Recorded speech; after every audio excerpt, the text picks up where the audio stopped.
Hola, ¿qué tal? Buen día, mi nombre es Randy Fuentes y en este video les voy a comentar básicamente la historia de Silicon Valley y cómo se generó, cómo se creó, ¿verdad?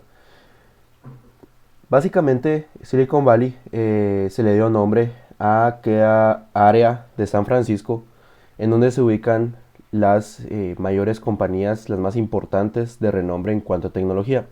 Es conocida como el centro tecnológico del mundo, ya que en ella se encuentran empresas como Google, Twitter, Facebook, Oracle, PayPal, entre otras.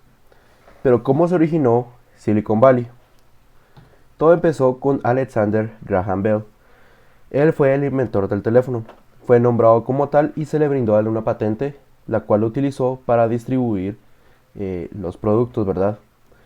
A raíz de esto, él fundó la compañía llamada Bell Telephone Company, que luego pasó a llamarse American Telephone and Telegraph, ¿verdad? Con sus siglas sería AT&T. Básicamente era el líder en comunicaciones en alrededor del mundo, ¿verdad?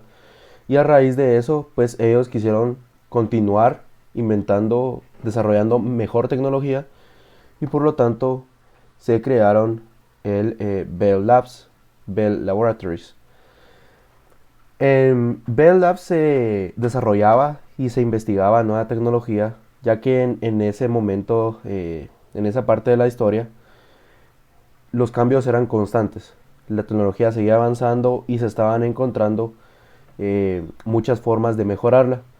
Entonces, Bell Labs tenía como objetivo mejorar la distancia de comunicación entre los teléfonos.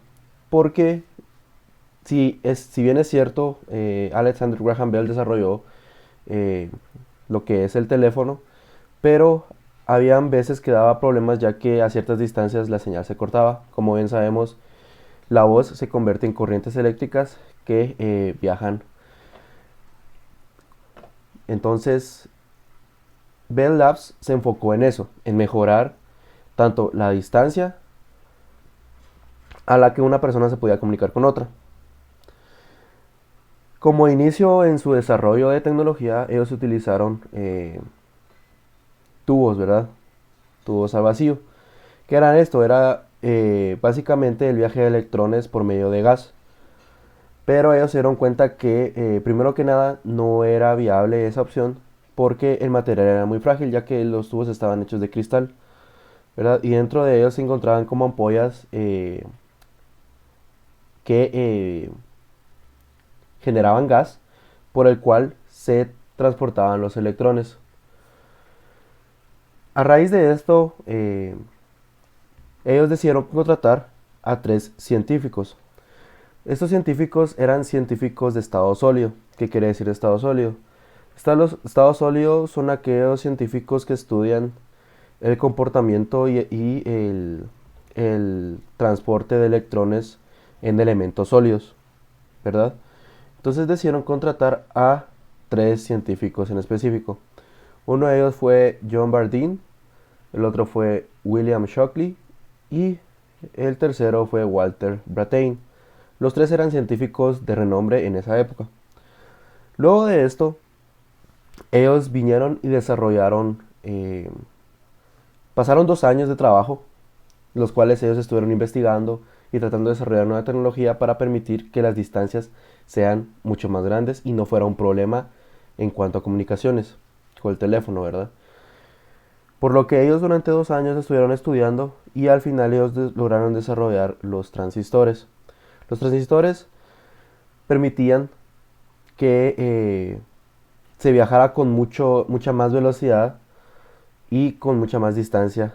Se permitía el viaje de electrones, el cual mejoraba lo que es el área de comunicaciones dentro de AT&T, ¿verdad? Dentro de esos tres científicos se creó un... Había diferencias, ya que William Shockley era el jefe del equipo, pero en realidad él no realizó mayor parte del trabajo, ¿verdad? Los que desarrollaron la gran cantidad de trabajo fueron John Bardeen y Walter Brattain. En esta foto, como podemos observar, está William Shockley sentado y está arriba John Bardeen y Walter Brattain, ¿verdad? Se comenta que en esta foto fue todo se ve aquí normal, pero en realidad fue una historia bastante distinta, porque William Shockley no aportó mayor trabajo al proyecto de los transistores, pero justamente en este momento dejaron la silla sola. Walter Brattain se levantó y dejó la silla sola, y vino William Shockley y se sentó, ¿verdad? En ese momento ellos tomaron la foto, porque el objetivo de Shockley era que lo premiaran solo a él por la invención del transistor. Muy bien. Entonces, para continuar, entra en escena Frederick Terman. Frederick Terman era un, era un rector, ¿verdad? Del área de ingeniería, que luego pasó a ser, bueno, en este caso, el primero era catedrático, ¿verdad? Él daba clases, era maestro, luego fue decano del área de ingeniería y luego fue rector de la Universidad de Stanford. Frederick Terman tiene una importancia muy grande dentro de la creación de Silicon Valley, y van a ver por qué. Dentro de todos los problemas el desarrollo de los transistores, hubo una parte en donde AT&T no podía continuar, no podía monopolizar con la patente que tenía en otras áreas, por lo que decidieron ceder la patente, ¿verdad? A cambio de un pago. Y una de las empresas las cuales aprovechó esto y pagó por obtener permisos de la patente de AT&T fue Texas Instruments. Texas Instruments es una compañía que se enfoca más que todo en petróleo y en recursos de recursos, ya sea petróleo, gas propano, un poco de trabajo más industrial. Por lo que vinieron ellos y pidieron ayuda a compañías como RCA a que les ayudaran, porque ellos querían crear un radio portátil a base de transistores. Vino RCA y les dijo que no había demanda para eso, que incluso no era necesario en ese tiempo en la sociedad, ¿verdad? Lo cual fue un grave error, porque Texas Instruments decidió emprender el desarrollo por sí solo y ellos decidieron crear el primer radio portátil. Fue una invención, fue un cambio tecnológico bastante grande, porque permitió que se creara el primer dispositivo portátil, ¿verdad? Muy bien. Dentro del proceso, al pasar el tiempo, eh, los, los tres científicos, John Bardeen, Walter Brattain y William Shockley, ellos habían creado ciertas diferencias entre ellos, y William Shockley pues era de una actitud bastante pesada. No era fácil trabajar con él, ¿verdad? Él no era muy bueno trabajando en equipo, por lo que él quería solo el mérito individual, ¿verdad? Y él quería llevarse los halagos y las felicitaciones de todo lo que habían hecho sus compañeros. Entonces eso creó conflicto entre ellos, por lo que se crearon problemas y se desintegró el grupo, ¿verdad? El equipo de AT&T. En esta parte de la historia entra en escena Arnold Beckman. ¿Por qué? Porque Arnold Beckman es, es el fundador de Beckman Instruments, ¿verdad? Y él lo que vino es que le vino a ofrecer a William Shockley la oportunidad de crear una división dentro de Beckman Instruments para que él creara su propio laboratorio, el cual le iban a llamar Shockley Semiconductor Laboratory, ¿verdad? De Beckman Instruments. Al paso del tiempo, William Shockley decidió emprender en el desarrollo, ¿verdad? Y esto se hacía con el fin de encontrar mejoras a los transistores. De esa forma poder mejorar el producto y ser la compañía a la, ¿cómo se podría decir? La compañía que lidera, ¿verdad? Esa industria.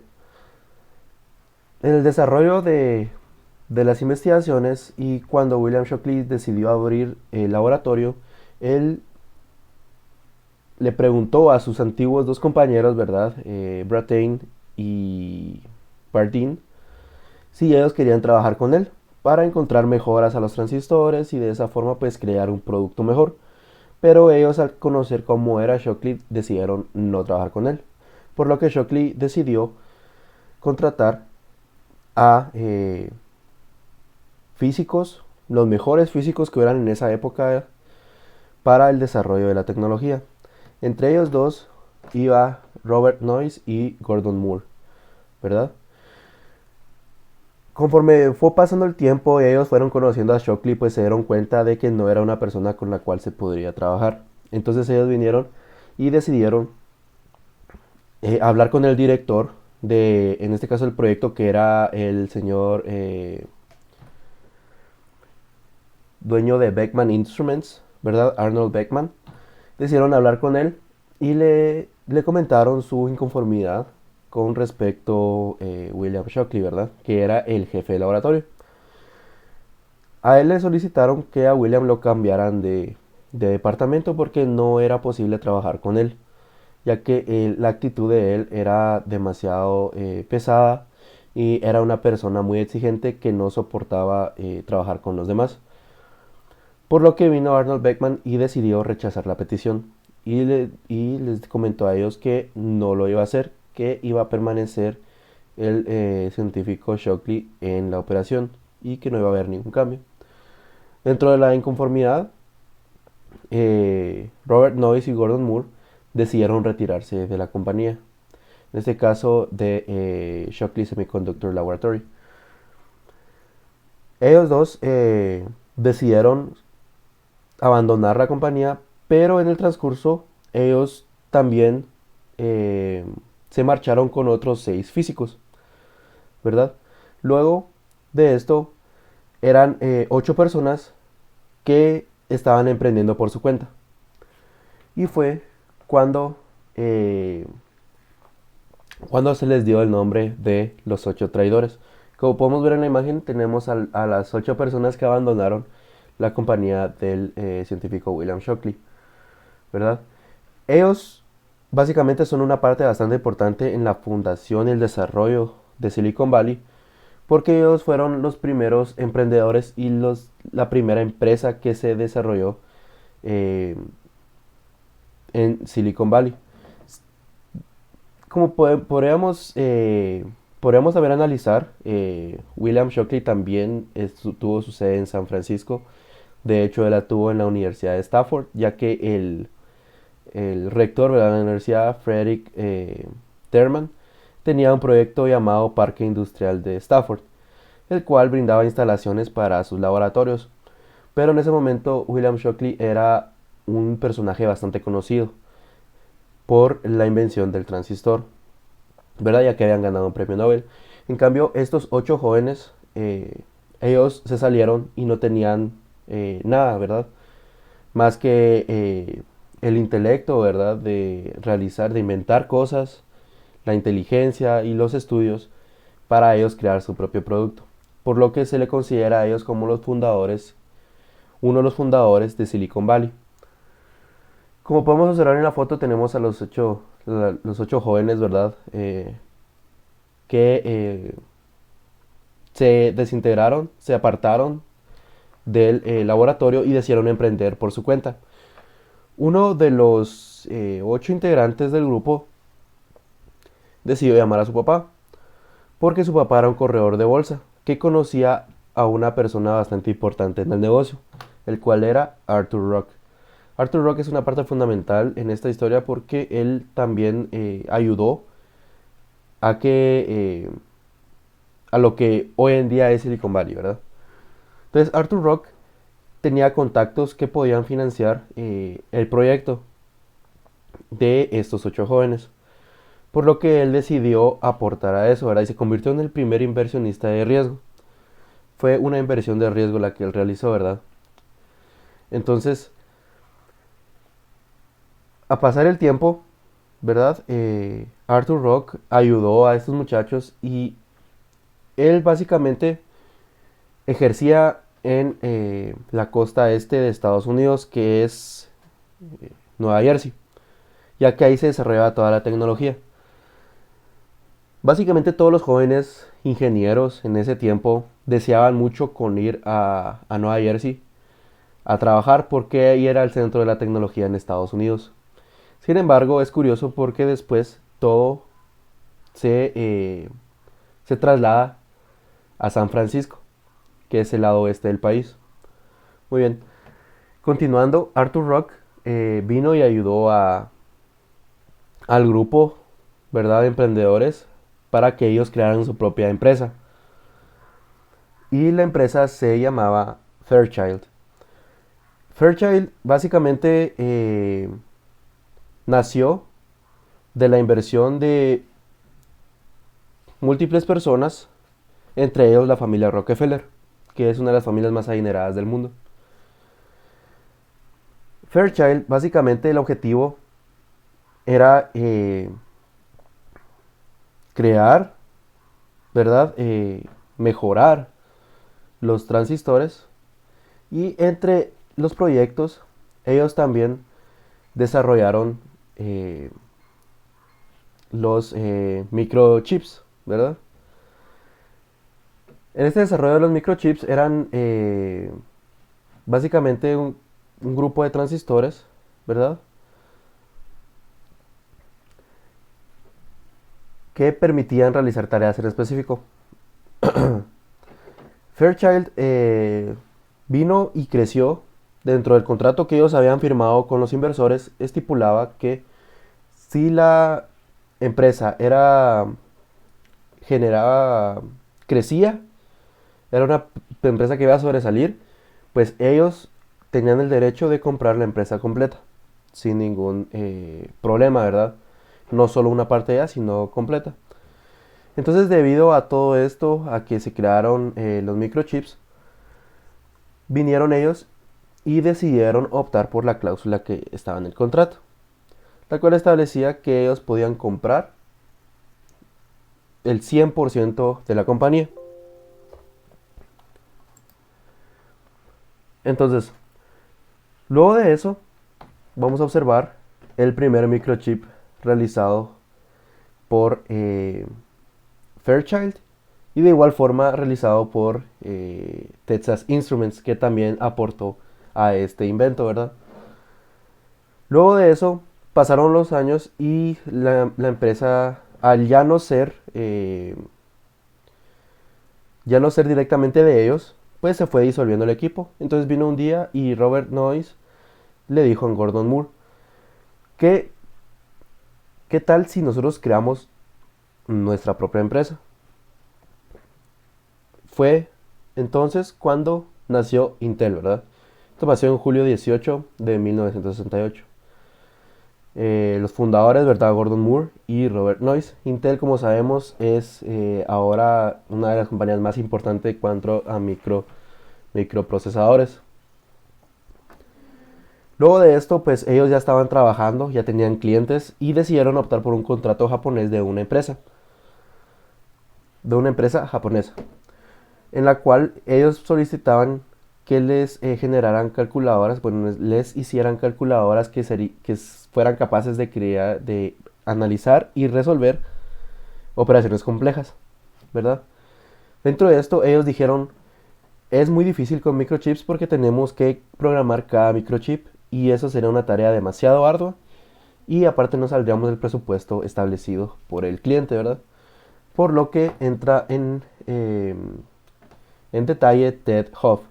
Ted Hoff fue el que desarrolló la idea de crear microprocesadores, ya que para él